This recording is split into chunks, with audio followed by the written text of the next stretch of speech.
Bonjour les artichauts, bienvenue dans ce nouveau format dédié à l'histoire de la photographie depuis ses origines jusqu'à nos jours. Pour commencer, tout naturellement, nous allons nous intéresser à l'invention de la photographie et vous allez le voir, ça n'a pas été une mince affaire.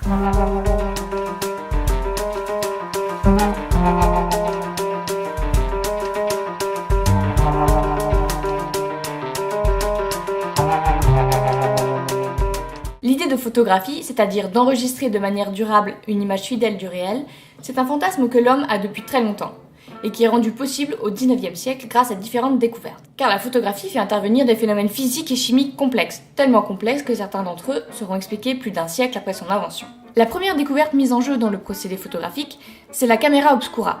La camera obscura, ou chambre noire, a été découverte dès l'Antiquité et sera ensuite récupérée par les Européens à la Renaissance, en particulier par les peintres, car celle-ci permet de produire des images précises et réalistes. Son principe est simple. Comme vous pouvez le voir sur le schéma, il s'agit d'un espace clos, hermétique à la lumière, que l'on vient percer d'un petit trou. Si le sujet vous intéresse, vous pouvez cliquer sur le lien qui s'affiche, qui vous renverra vers une vidéo sur Abelardo Morel, photographe contemporain, qui utilise ce système dans son travail. Avec la camera obscura, nous avons donc le moyen de créer une image de réel à une échelle réduite, mais encore faut-il pouvoir la fixer sur un support. C'est là qu'interviennent deux autres découvertes. Tout d'abord, la propriété des sels d'argent à noircir à la lumière. Si cette réaction était connue depuis le Moyen-Âge, il faut attendre les travaux de Johann Heinrich Schultz en 1725 et la découverte de l'élément iode par Bernard Courtois en 1810 pour pouvoir exploiter cette propriété dans le procédé photographique. Une fois qu'une image monochrome s'est formée sur notre support par noircissement du nitrate d'argent, c'est-à-dire que les ions Ag+ de la solution se sont transformés en argent métallique, il reste encore une étape. En effet, il faut stopper le noircissement, c'est-à-dire se débarrasser des ions Ag+ restants, sans quoi ils finiraient eux aussi par noircir et on obtiendrait alors une image toute noire. Donc plus d'image. Une solution est apportée en 1819 par l'anglais Sir John Herschel, qui découvre que l'hyposulfite de sodium peut jouer le rôle de fixateur. Et puisqu'on en parle, c'est également à ce grand chimiste et praticien de la photographie que l'on doit le terme photographie. À la suite de ces différentes découvertes, en France, dans les années 1810, Nicéphore Niepce, qui soit dit en passant a aussi inventé le premier moteur à explosion, se consacre à des recherches sur la photographie, qu'il appelle à l'époque héliographie. Il utilise le chlorure d'argent pour saisir les images produites dans la chambre noire, mais il n'a pas connaissance de la découverte de Herschel, et son principal défi reste de fixer l'image. C'est en 1826 qu'il parviendra à produire ce qui est aujourd'hui considéré comme la première photographie de l'histoire de l'humanité, le point de vue du gras. Pour réaliser cette vue de la cour de sa maison, à Saint-Loup-de-Varennes, Niepce a contourné la difficulté de fixation des sels d'argent et a utilisé une autre substance, le bitume de Judée. Il aura fallu une journée entière de pause pour obtenir l'image aujourd'hui conservée à Austin, aux États-Unis. Même s'il n'est jamais vraiment satisfait du résultat et qu'il va continuer ses recherches, Niepce va essayer de nouer des liens avec des personnes susceptibles de développer l'invention, de la diffuser et notamment de lui trouver des financements, car Niepce est ruiné. C'est dans ce contexte qu'il rencontre Louis-Jacques Mandé Daguerre, qui est très intéressé par l'invention. Mais leur relation ne débouchera sur rien de concret, car Niepce part en Angleterre, tombe malade, devient fou et meurt en 1833. C'est Daguerre seul, en industriel malin qu'il est, qui va poursuivre le projet, dont il avait senti très tôt l'intérêt. Niepce mort, il s'attribue la paternité de l'invention, et y apporte effectivement des améliorations. Ainsi, la sensibilité des plaques photographiques est augmentée. On passe d'une pause de quelques heures à quelques minutes. Il poursuit aussi, sans en avoir vraiment conscience, l'idée de l'image latente, qui permet d'exposer l'image moins longtemps et de la révéler plus tard. Le résultat est une image en positif, très nette et très précise sur plaque de cuivre non reproductible. Daguerre invente ce qu'il appellera, en toute humilité, le daguerréotype. En 1839, il présente le procédé à François Arago, homme politique et scientifique renommé, qui sent tout de suite la bonne affaire. En janvier, il fera une déclaration devant l'Académie des sciences et des beaux-arts. On considère souvent cet événement comme la date précise de l'invention de la photographie. Quelques mois plus tard, une loi est votée qui offre une pension annuelle à Daguerre et au fils de Niepce, quand même. La France acquiert ainsi le brevet de l'invention et décide alors d'en faire don au monde. N'importe qui est alors libre d'utiliser l'invention. Cette généreuse et stratégique décision de la France va permettre le succès immédiat et la diffusion dans le monde entier du daguerréotype. Il n'y a pas qu'en France que des recherches sur la photographie sont menées. À la même époque, en Angleterre, William Henry Fox Talbot obtient lui aussi la fixation d'une image argentique. Talbot a commencé ses recherches dans les années 1830 et a eu des résultats probants dès 1835, c'est-à-dire à peu près en même temps que Daguerre. Un grand débat de mauvaise foi naîtra alors, chaque pays faisant valoir l'antériorité de son invention, dans cette époque de concurrence féroce, entre deux grandes puissances européennes. Cependant, il est indéniable que Talbot est en retard sur l'invention de Niepce et sur la publication de Daguerre, ce qui lui a valu une moindre renommée. Très rapidement après l'annonce de ce dernier, il présente ses résultats devant la Royal Institution, qui découvre alors un procédé photographique complètement différent du daguerréotype, qu'on appelle le papier salé.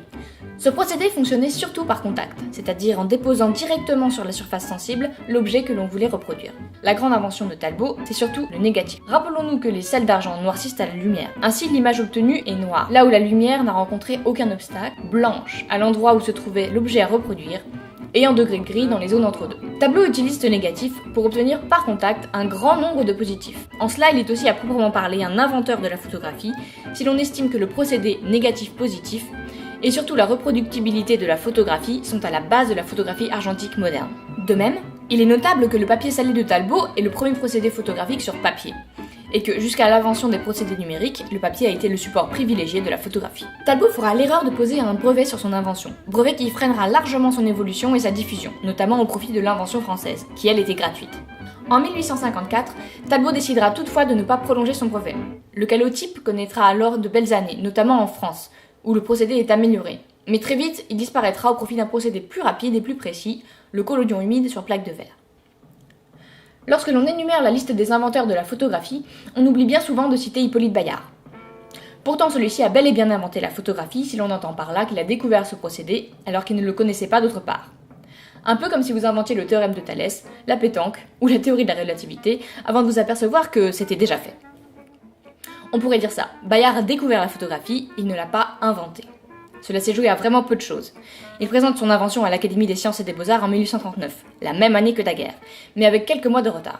De plus, son invention ne sera pas rendue publique, à cause de pressions politiques, notamment de la part de François Arago, le député qui s'était personnellement engagé à promouvoir le daguerréotype. Pour toutes ces raisons, Bayard sera rapidement oublié de l'histoire. Pour autant, Bayard est un authentique inventeur, puisque son procédé est différent de ceux de Niepce, Daguerre ou Talbot. En effet, on devrait plutôt parler des photographies plutôt que de la photographie, surtout à ses débuts, puisque les procédés changent beaucoup et induisent des différences de comportement de la part des usagers. Par exemple, la possibilité de reproduire ou non une image. Dans les faits, le procédé de Bayard se rapproche un peu des deux autres, de celui de Talbot, puisqu'il propose une épreuve sur papier, et non pas sur plaque de métal comme le daguerréotype, et en même temps, on peut aussi le rapprocher du procédé de Daguerre, puisqu'il permet d'obtenir une image positive, mais non reproductible. Enfin, le fait qu'il permette d'obtenir une image directement positive, contrairement au daguerréotype, c'est une véritable innovation, mais cette originalité ne le sauvera pas. L'histoire, en sciences comme ailleurs, est écrite par les vainqueurs.